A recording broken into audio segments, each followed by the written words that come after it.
Well, you could say it's longer than a bye round. In fact, it's probably an end-of-season footy trip length since we've last done a podcast. We've been here, there and everywhere. But we are back. A special finals week edition of the Titus and Sergio Variety Hour podcast. I'm Sergio Paradise, and I'm joined, as always, by controversial French au pair, Titus O'Reilly. Oh, it's good to be back. It was my fault. I was away on both tour. Yeah. And then I also had a week of the final bit of my book.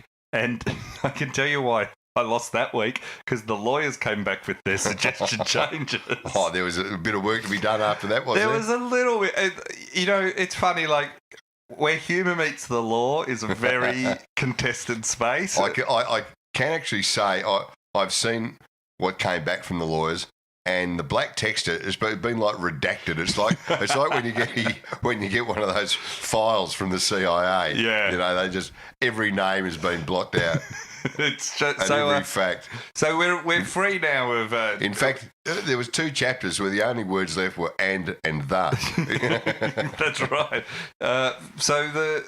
Anyway, that's all done now and off to the printer. So that's freed me up a lot, and done most of the tour. So thanks to everyone who came and saw. I'm doing Brisbane on Wednesday night. Okay. So looking forward. It's always good up there. They're Is good that the form. Sit Down Comedy Club? Yeah, Sit Down Comedy Club. Good spot. So that was good fun. And you and I are talking this morning about our next move after that, which we're just organising, but we'll have info soon, is doing a few live podcasts. Yeah, absolutely. So, 'cause a lot of people have asked for that. Sort of just after the footy season, we can sort of sum up the whole footy season, do some live shows. Yeah, live podcast recordings with some guests, and maybe in a pub. You can sit there, you can have a Palmer and a couple of pots. And a bucket of Coronas. Actually, wherever we do it, we have to have buckets of Coronas on sale.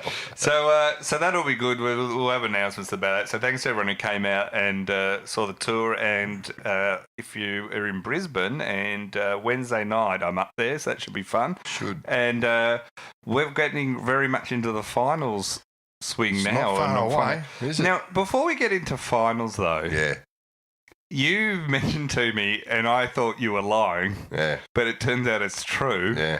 You went to, I still can't quite believe it, you went to an esports tournament, a live one, and sat and watched on Sunday video games being played. Was this like...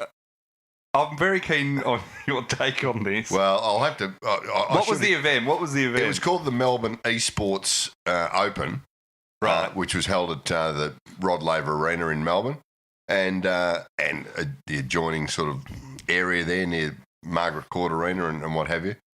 And it was basically in the arena, giant screens where lots of expert players played video games. You know, they had various ones. And Fortnite was obviously one of the favourite ones. The reason I did go, I should say, is my 11-year-old is pretty big on the old Fortnite, and he was pretty keen. You weren't just the weird old guy sitting in the stands. Let me tell you, even if I was, there was plenty of other weird old guys. I wouldn't have been the only weird old guy. But this whole gaming sort of community, I got to say, I haven't seen that many virgins since I toured the engineering department at Holmes Glen TAFE about 20 years ago. And what's the split of men, women at this event? About 96-4. Oh, really? Yeah, it's all blokes. Right. And a lot of them, you've got to see. You remember when we were at school, there'd always be the last bloke picked for the footy team? Yeah. These were the guys who were also the last blokes picked for the video game team. Right. And that's what they were there for. So everyone just watches these other guys play. But also they had, a big area where you could all play the games yourself. Right. All sorts of... You name a video popular game, you could sit there and play it. They had the new 2K19 basketball and the new FIFA and what have you. And as it turns out, my 11-year-old played Fortnite and won himself a $300 pair of headphones and qualified to go in and play against the pros in Rod Laver Arena. And so are you now like the sort of tennis brat dad of esports? Are you making him like, when he comes and wants to have a chat about life, you're like, You really should be on the PlayStation. Get back in front of us. Get back in front of that screen, will you? What are you doing away from the screen? Well, because I said, I said, what happens if he goes up and he wins this next tournament? And he goes, first prize, $75,000. Right. I go, mate, get in there. And of course, he's out of his league there. Yeah. But was he a lot younger? He was a lot younger. There was a lot of the guys sort of older. There was, it was your late teens, but right. Sort of not your sporty types. It was like Auskick for the morbidly obese. So when you're watching it though, is it on screens on like? It's on one giant screen. And so.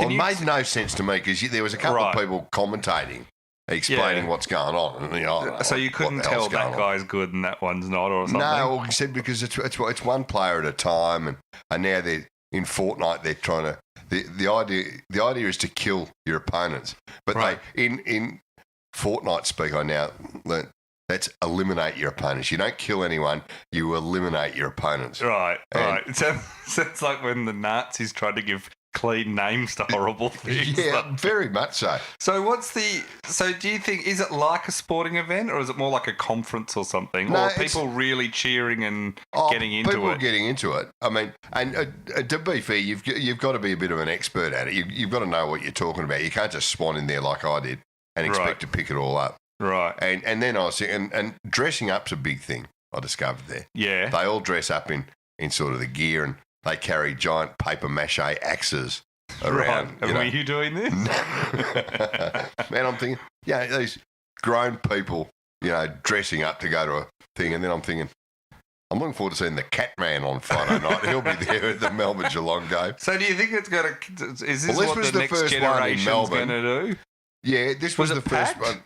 No, it wasn't packed. I reckon... There was quite a good crowd there. Yeah. But I'd say if you were one of the organisers, you would have liked quite a few more. Yeah. But I reckon as it goes down the track, it will get bigger and bigger, this sort of thing. Right. And, I think they're planning the next one's going to be at Marvel Stadium. Oh, there you go. So I think there'll be a Spider-Man bent to that one. So there you go. Esports, it's the new thing. Oh, you'll be our official esports correspondent from now on. We should mention, it's been an interesting couple of weeks. We had the Ticketek problems. Oh, how much fun was that? Every year, they're like a goldfish, Ticketek. Every year, their memory, every year, it's like, people want tickets, do they? Next year, we didn't know. And I love how they always act like they always say things like unprecedented demand. Yeah. And you're like, it's precedented. It's called precedented demand. It happened, like last time it happened was Rolling Stones. Because I remember... all weekend there were TV ads, tickets on sale 9 a.m. Monday. Yeah. Then, of course, it crashes at 9:10. Yeah. And I go, gee, there's an unprecedented demand. I go, well, no. You said that's when tickets will be available. They remind me of, there was this old guy that ran a milk bar near where I grew up. And every time anyone went in there, he acted surprised. He's like, do you want to buy something? Yeah, you want something? As they just can never get it right. And then... when you consider the fees they gouge to not be able to then get basic technology right. Well, I actually got kicked off Twitter for 24 hours over. Did you? Over this, because I was. What did you say? Well, I couldn't get on to. I was trying to get onto the MCC side on the Monday. Yeah. And by the time I got through, all the tickets had been sold, and so I was not not happy about it. Were these reserve seats or something? Yeah, reserve seats and even just visitors' tickets. Yeah, right. And for some reason I thought, who runs Ticketek? Who's in charge of Ticketek? So, quick check of Google, I found out the CEO is a bloke by the name of Cameron Hoy. Yes. And young Cameron's got a photo of himself there. He's pretty happy. He's pretty happy with himself, Cameron. In fact, this photo had been photoshopped and filtered and airbrushed, and his face had been Botoxed, the whole thing within an inch of its life. I saw you wrote that tweet. So did that get you kicked off? I put that out, and I was kicked off the next day. I had to delete it because apparently you're not allowed to name someone in the media for doing a certain job in a country with privacy laws. What? So because I just suggested that here's the CEO of Ticketek, yeah, and pity their business wasn't photoshopping and Botoxing pictures instead of trying to sell tickets to hard-working So why Australians. are you allowed to? Because you're sort of inciting hate against an individual. Well, that was the intention, I have to say. And I've got to say, Cameron, he did cop a fair whack once I put that up there. Well, so he should. He's he's been there for a long time. He's never fixed this problem. I mean, Ticketek. And then when they the next day they staggered the sales, it worked just fine.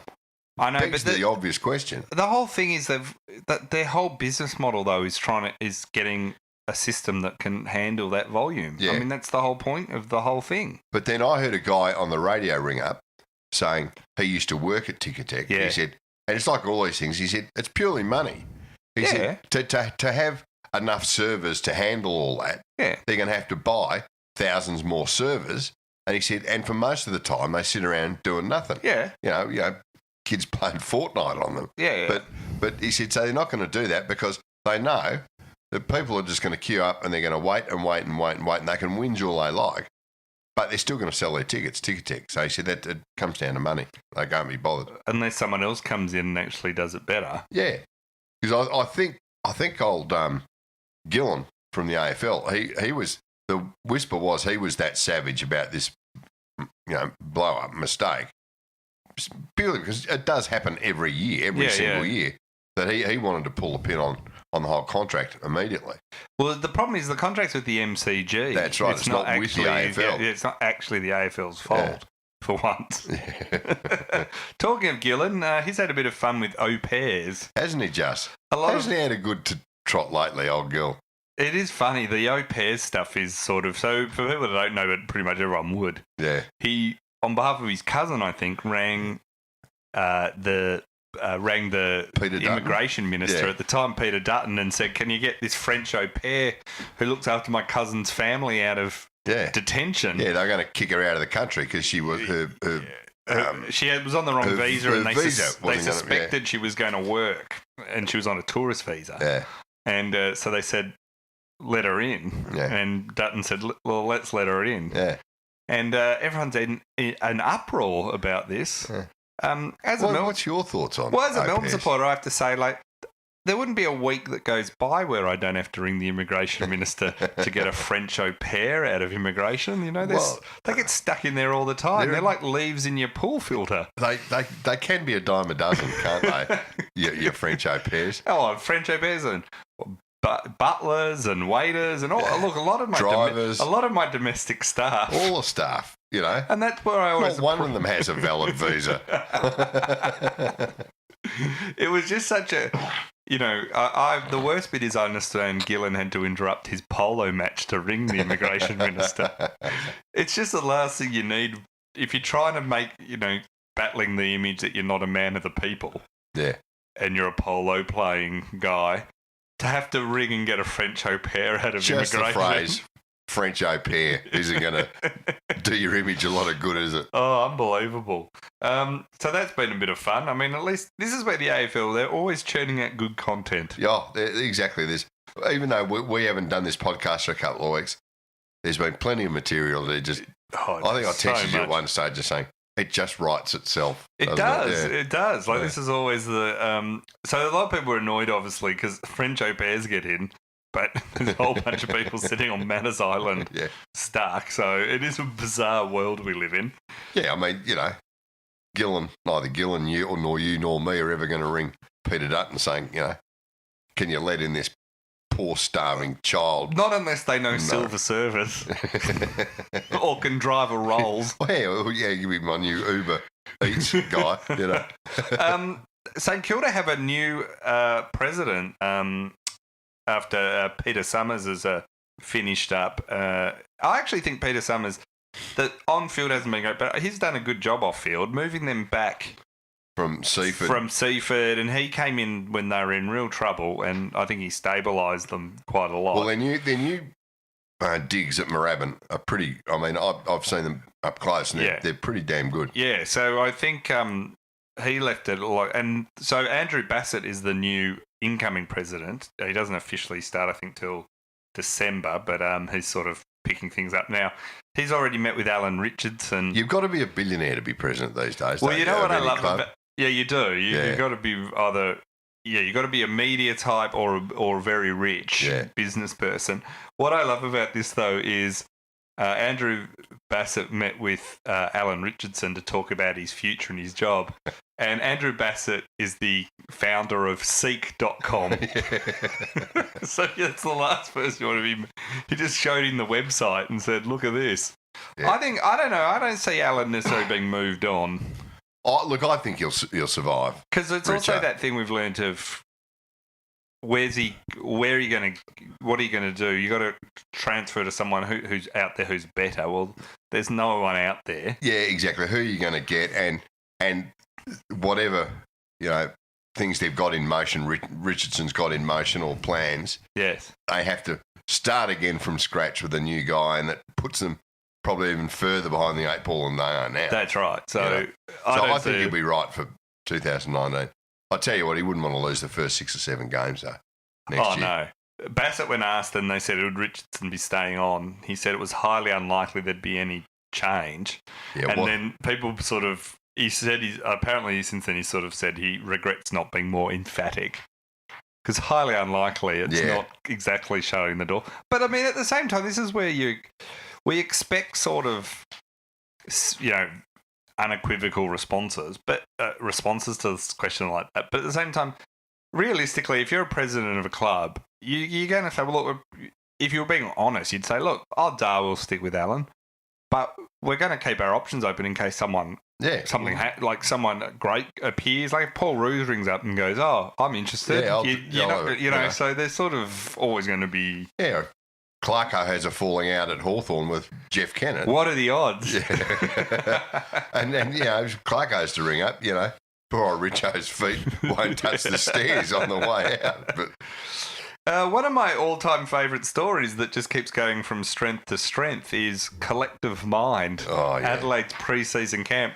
This story is a zombie of a story. It cannot die. No. It cannot be killed, no matter what happens. Every time you think even though nobody's ever explained everything, and we as footy fans and what have you, we don't know really what happened, and we never will. But numerous times we've thought that that's the end of the story. We're never going to know all the details, and we never will, and that's fine, but it's been put to bed. And then, as you say, it's like when Uma Thurman in Kill Bill, when she's buried alive, you think she's no way she can get out of that. Yeah. And all of a sudden, you cut to the wide shot of the hand coming up through the sand. There it is. There it is, Collective Mind back again. See, I thought it was hilarious when I saw the media release they sent out announcing Collective Mind were doing this the press conference last week. And the headline was to clear the air. And it said in it was very carefully, and I instantly thought, spoiler alert, it won't clear the air. It won't be clearing anything. You just knew straight away. Yeah. Then they had in this media release, we've waited respectfully, we've waited till the end of the AFL home and away season before commenting. Yeah. And I was like, well, the Crow season would probably still be going if it wasn't for you guys. So anyway, they sat down. Did you see the press conference? Oh, it was shocking. They just sat there going, like,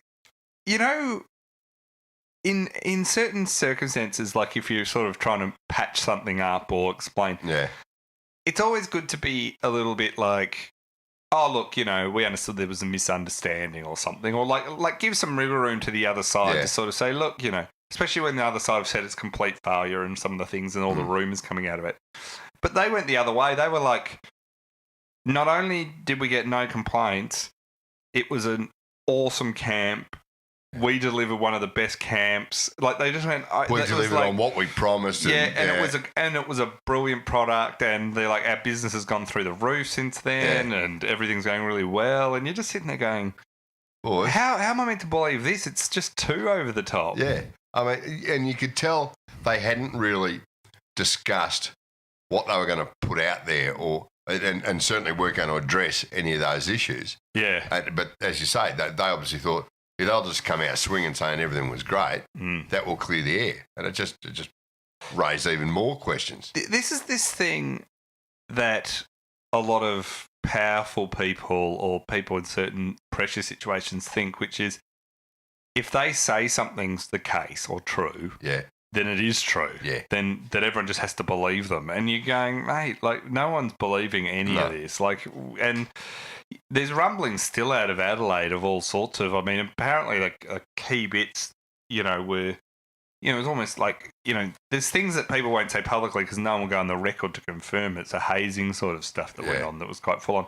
But then there were other stuff where they really had to go around and talk about, what's the worst thing that's mentally ever happened to you and stuff. Yeah. And they were like, and really full on. I'm just shocked it didn't, get, what's the point of these things? Like, what I knew this was this mob collective mind. Yeah. I looked at that and went, they're collective mind, not collective minds. Yeah. And I instantly knew these guys would have had a 3-day workshop to decide whether to have the S on the end or not. Yeah. That's the sort of people these are. And anyone that's been to a culture workshop at work knows these people are, the more someone talks about culture, the worse person they are. Yeah, well, that's right. And they're, as you say, they are a culture workshop, and it's like at whatever job you've ever been at, whenever you're having a team building exercise, you know whoever's behind it in the office needs to be belted, and you think, look, the best team building exercises. Let's go to a go-kart track and then all get pissed. Yeah, that's right. They are the best and they're the most fun. Yeah. Why didn't Adelaide just do that?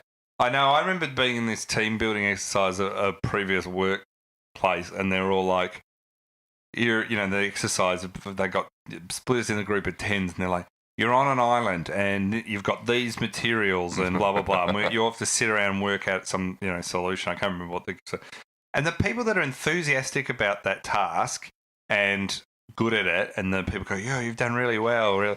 They're always the worst people to work with. Yeah. They're all like it's only in abstract things that they're good, because everyone else there is going, I've got so much work to do that I'm stressed out of my brain that I've been pulled out of work to do this nonsense. Yeah, this rubbish. It just means I'm going to have to catch it up on the weekend. When the people that love it, it's because they never do any work anyway. And they're the sort of people that, as you say, if there was a real crisis, like if the office caught fire, they'd be the ones running screaming for the exit. Pushing kids out of the way. Like George Costanza. Whereas the people who can't be bothered with the team building exercise, they'll be the ones who have rung 000, who know where escorting people out, where the extinguishers are.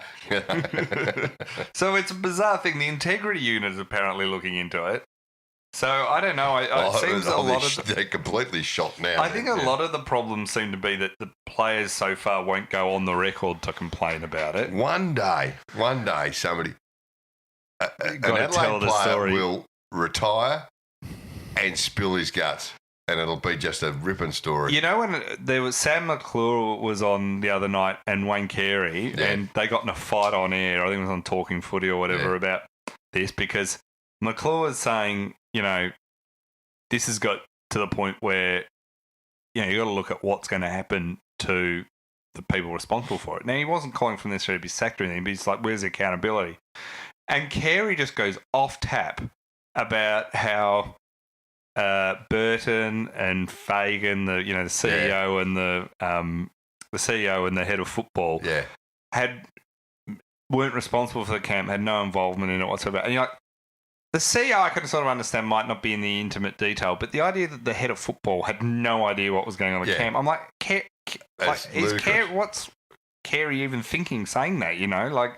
It's just unbelievable, like how you can do this. And the thing is, people keep saying the media won't let this go, but the players won't let it go. Yeah. They're leaking to the media all the time. Like when the press conference happened, the players were on their Mad Monday, and the players watched it and then rang journos off on background and tell them how outraged they were. So it's not like it's just getting kicked along just for a made-up thing. It's like a serious thing. So anyway, it's going to be fun. Tom Malloy said, how can Collective Mind claim they did nothing wrong at the Crows pre-season camp if Mitch McGovern now wants to be traded to Carlton?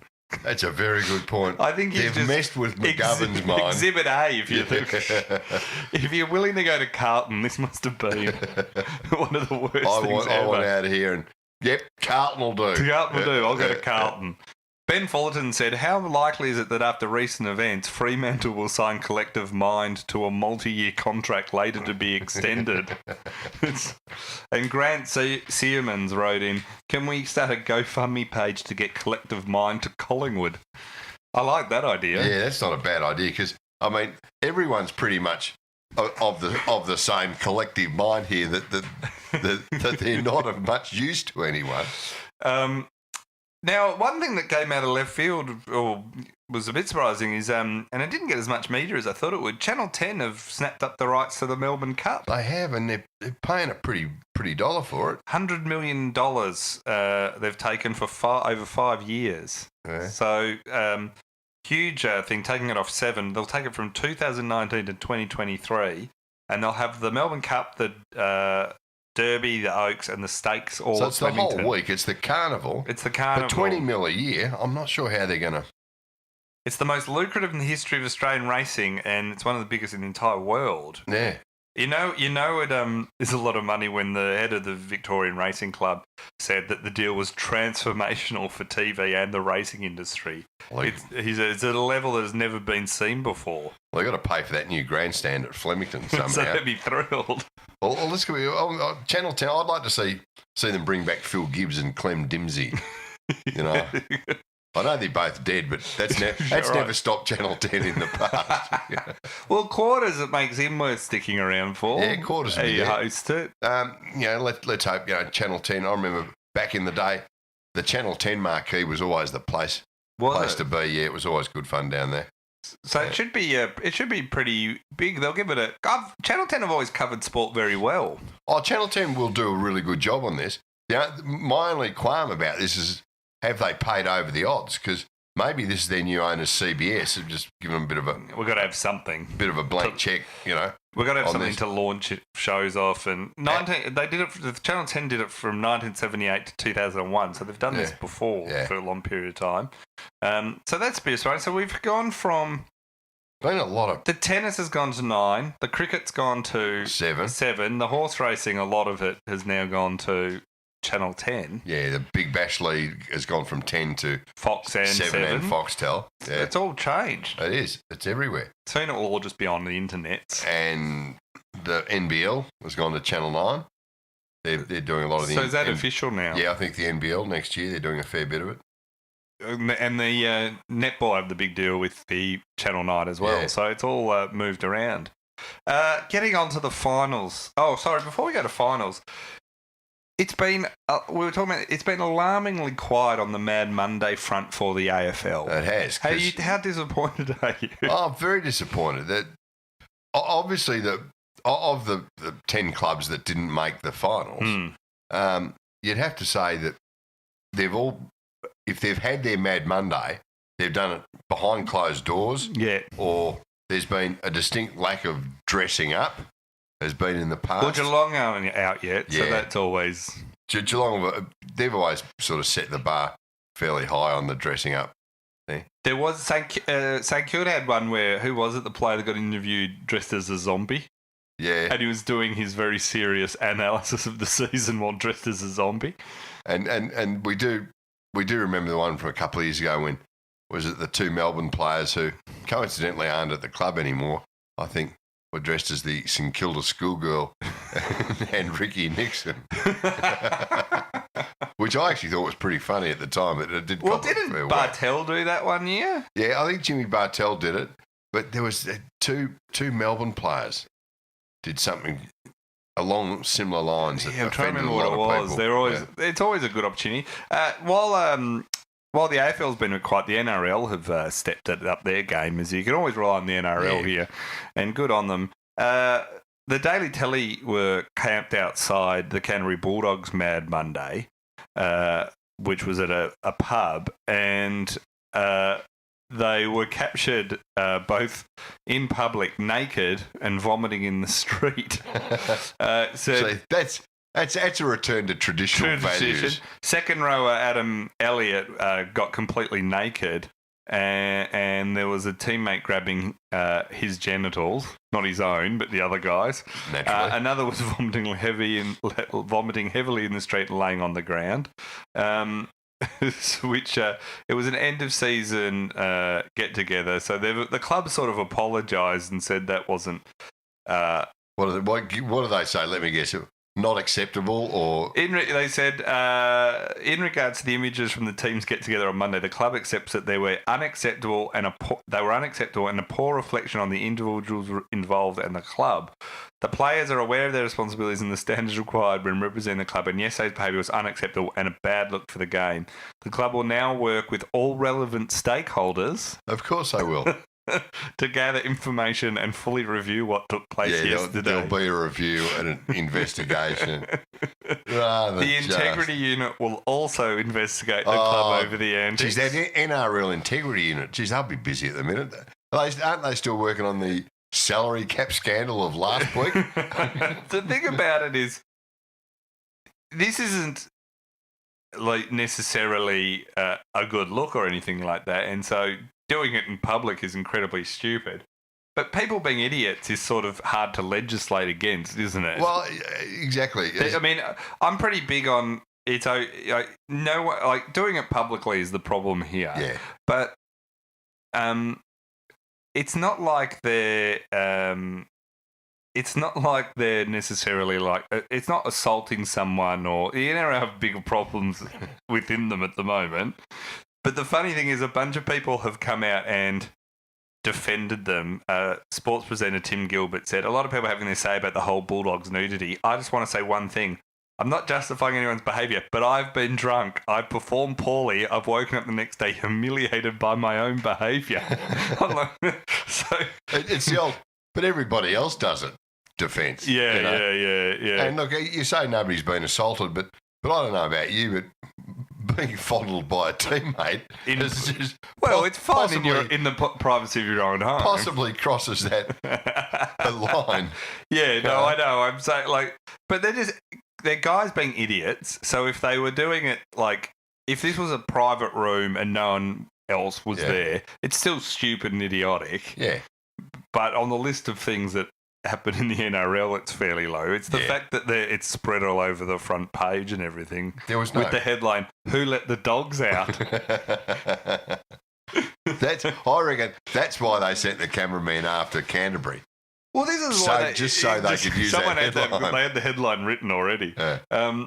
Once again, so obviously this is more a call for AFL clubs to lift their game a little and get involved.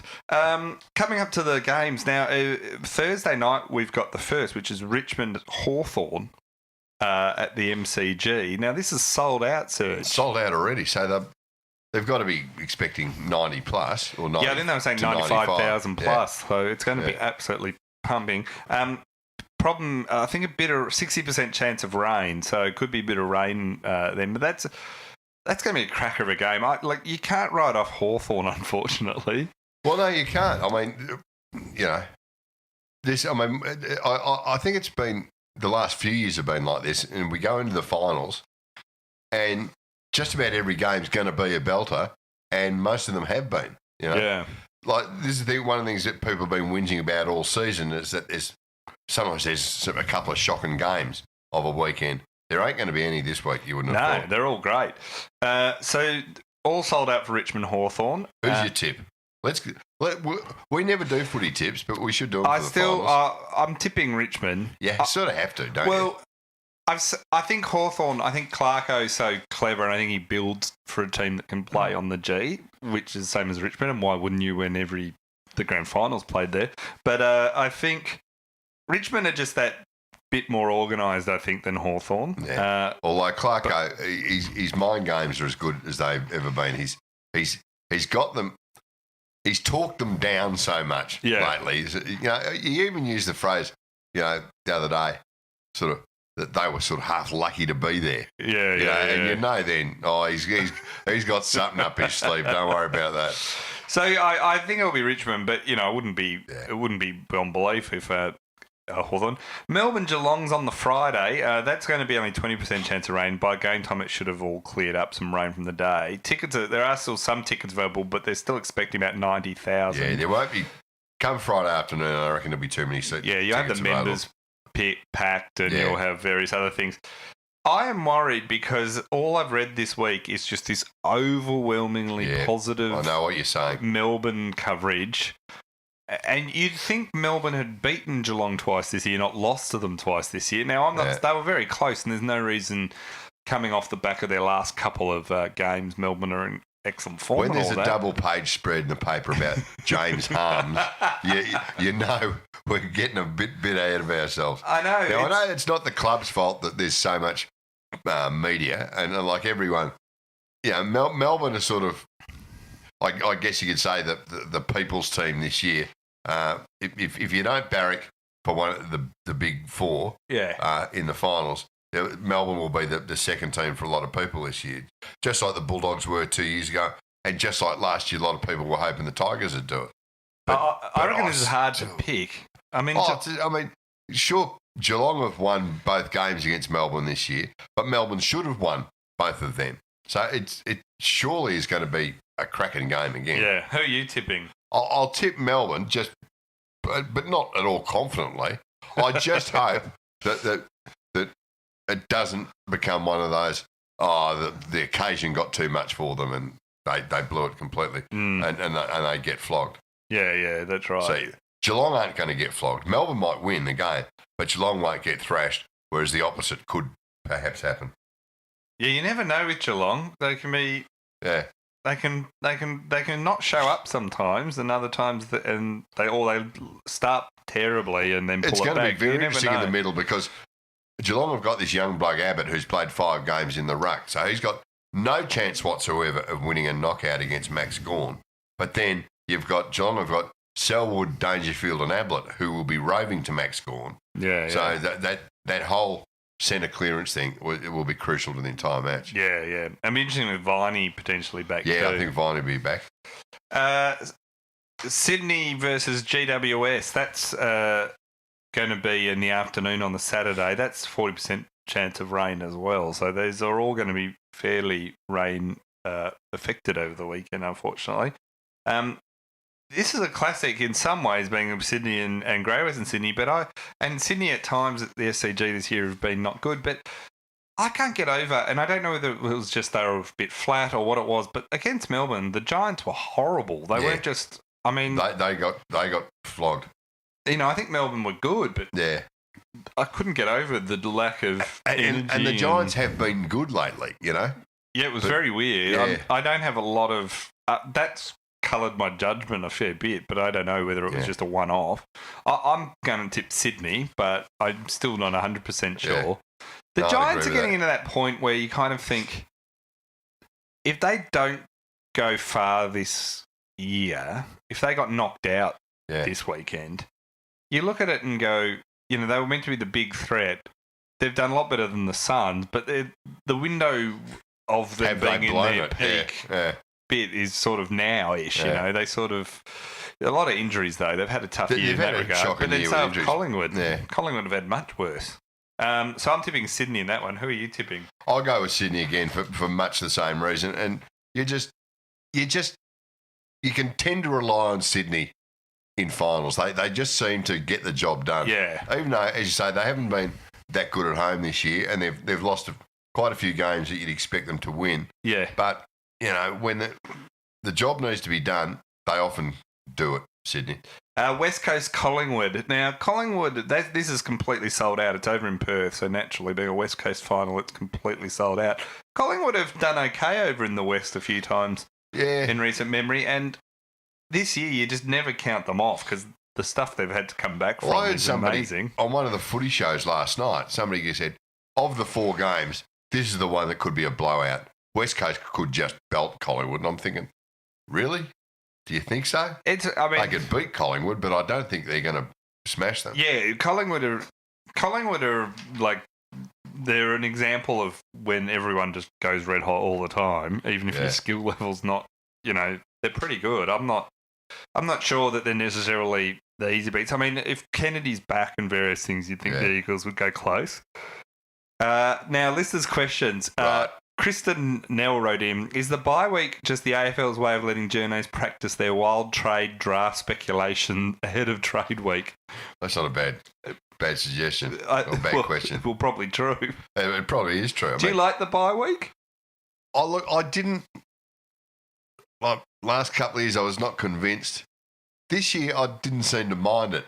Yeah. It was a bit strange not having footy to watch last weekend, but I kind of reckon it's up the excitement level for this week. Oh, I think the anticipation. Everybody's absolutely red hot to go. Yeah. You know, the players, the media, all the supporters. You know, we've had a week off, but it hasn't lessened the impact of what the finals will be this week. One of the positives is a lot of players can get right. Like Pendlebury wouldn't have played if it was last week, he said, because he was ill. Viney's had time to recover. Viney's had time. But if you're Geelong, you're looking at that going, oh, great. The problem I have is if you win and get next week off, you've played you end up playing about 2 games in a month. And that can also help you, but it is that extra bit of time. It's just the way it is now, and so I haven't minded it this year. I haven't been convinced in the past, but this year I reckon it's just helped the anticipation level.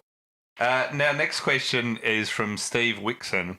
He said, like most football fans, I love to shout ball with the rest of the crowd when I believe an opposition player has been caught holding the ball. I'd like to apply this type of experience across more facets of the game. What do you think about the crowd calling out, behind you, pantomime style, when one of the players is about to get tackled? Okay, Steve, you've he's put a lot of thought into this. He's put a lot of thought into this and been to quite a few sort of pantomimes or...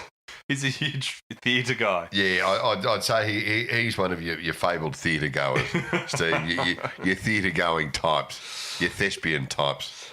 Mimi Blackwell wrote in, Mark Neild is on open mic tomorrow. What kind of ratings boost will open mic have the following week? That's a good question. Neild. Gee, that's... I was about to say, if they run out of everyone. I was about to say, surely, in first week of finals, you could do better than Mark Neild. What's he got to say? Mike must have reached the end of... He's interviewed everyone. This must be the final episode. Oh, surely. But seriously, Mark Neild? I'm a bit upset that he gets in before you and I. I think we've both accomplished more in football. Neild, yeah. I mean, why would you want to watch that? Well, I'm interested in a curious kind of way to... Well, he's justifying everything to see what he says about his time at Melbourne. He traumatised people at Melbourne. Like he was just a bully. Like I've never heard a good in football where they defend people to a fault. Yeah, he is one of the rare people where, in talking privately with a lot of different people, both at Melbourne and at other places, and who does not have a good word to say about him. Like quite openly too. Like not even they don't even hide it. It was like what Paul Roux said when he first came to Melbourne. One of the senior Melbourne players said to him, and so this wasn't a kid who just arrived, this guy had been around for a few years. He said, I just want to feel human again. What does that tell you about the predecessor? You know? There's a bunch of the stuff that went on there under him. It was just and then look at Essendon this year. Once he went, he put everyone's nose out of joint there too. So it's just open mic. Gee, Mike, maybe it's time to go round again. Yeah, hang them up. But having said that, I reckon I'll probably watch it. I won't. You won't. It's too triggering. Yeah, triggering. I'll be having flashbacks and I'll be on the floor. Oh, you can go to the theatre with Steve Wixon. All right, well, I reckon we're going to give the T-shirt to Mimi. Well done, Mimi. Now, a bunch of people, there are a heap of T-shirts built up that I have to get out to people, which I say every week. I am slowly, if you are on the list You will be getting them. I am good to it. The fact, in fact, once the season ends, I'll probably get them all out because I just haven't had the time more than anything else, and I'm a lazy bastard. Yeah. So they are real. They are coming out. Some people have them already, but we will be getting it. So don't feel like we've just said we're going to get them to you and won't. I have the T-shirts and everything. I just need to sit down and do all the mail out, which I will get to. So thank you to everyone, and Mimi, well done. I'll be in contact to get your details of where to send that, and Excellent. we'll get those out to you. And good luck to everyone's teams. We'll be back next week. Go D's.